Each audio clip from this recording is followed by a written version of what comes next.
¿Qué es el neoliberalismo? En los últimos años hemos estado escuchando el término neoliberal. ¿Pero qué es exactamente? ¿De dónde proviene? ¿Y en qué consiste? Te lo explico en este video. La teoría económica neoliberal, o escuela económica ortodoxa, toma vida por primera vez con el término neoliberalismo, cuando aparece publicado en el coloquio Walter Lippmann, celebrado en París, Francia, en el año de 1938.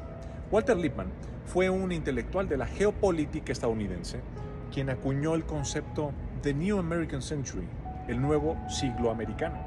Lippmann convocó a un grupo de intelectuales de diversos países para discutir las teorías económicas que pudieran resolver la posible amenaza de una gran guerra, la cual finalmente ocurrió en el año de 1939. El coloquio Lippmann, realizado en Francia en el año de 1938, un año antes de la guerra, tuvo como resultado la elaboración de un manifiesto que dice: nosotros los neoliberales, quienes asumen que ha llegado el momento de renovar el liberalismo, de ahí proviene la palabra neoliberal.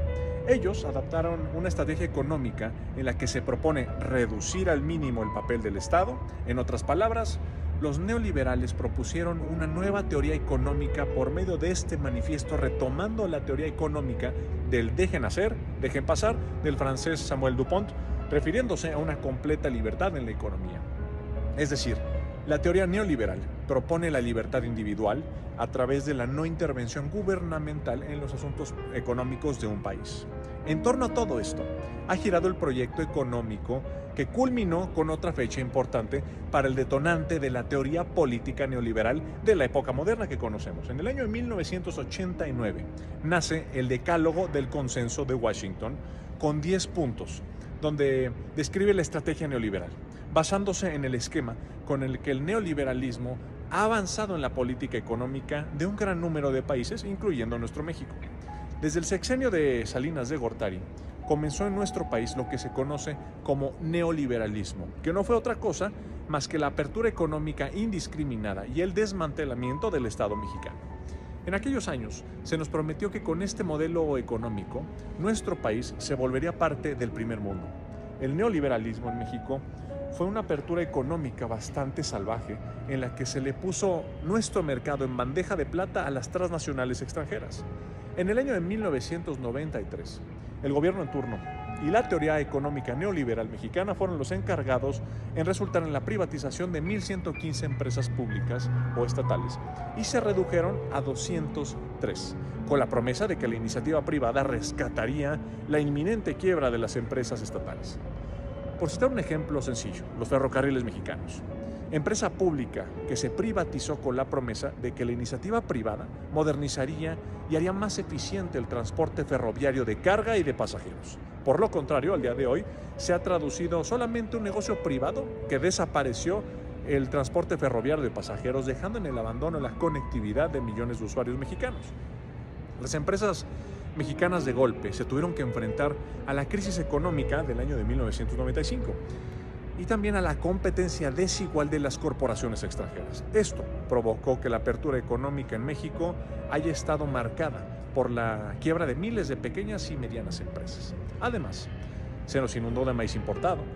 Y no solo perdimos nuestra soberanía alimentaria, sino que también millones de agricultores del sur del país tuvieron que irse a la quiebra y emigraron a Estados Unidos en búsqueda de sustento y mejores oportunidades. Esta migración masiva rompió el tejido social y es algo que hoy seguimos pagando como sociedad.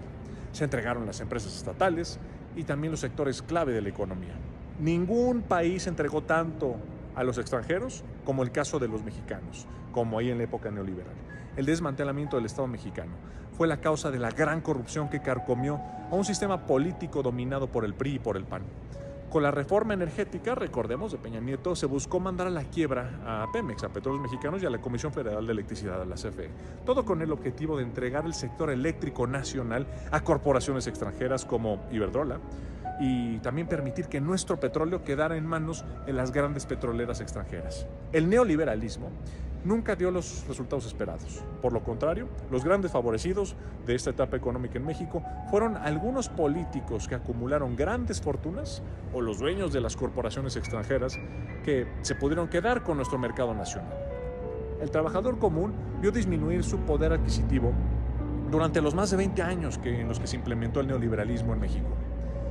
La promesa de que los salarios subirían conforme se abriera la economía fue una de las mayores mentiras también jamás dichas por los políticos neoliberales. La cuarta transformación fue la respuesta de la sociedad mexicana a un sistema neoliberal que solamente le dio prioridad a las ganancias de las grandes corporaciones. La esencia de la cuarta transformación es poner por encima de todo el bienestar de todos los mexicanos, separando al poder económico del político. El gobierno del presidente Andrés Manuel López Obrador, a lo largo de todo su mandato, se ha enfocado en remediar los males heredados por los políticos neoliberales, como lo son la corrupción y también la gran desigualdad económica. El rescate del sur-sureste, la política social y la recuperación de la soberanía energética son sin duda acciones de este gobierno que encaminan a sepultar un modelo económico bastante deshumanizado como lo es el neoliberalismo. En conclusión, el neoliberalismo fue usado como una oportunidad para robar bienes de la nación y no para generar riqueza social. Soy Miguel Torruco Garza y les mando un abrazo muy fuerte desde aquí, de la Cámara de Diputados. Hasta luego.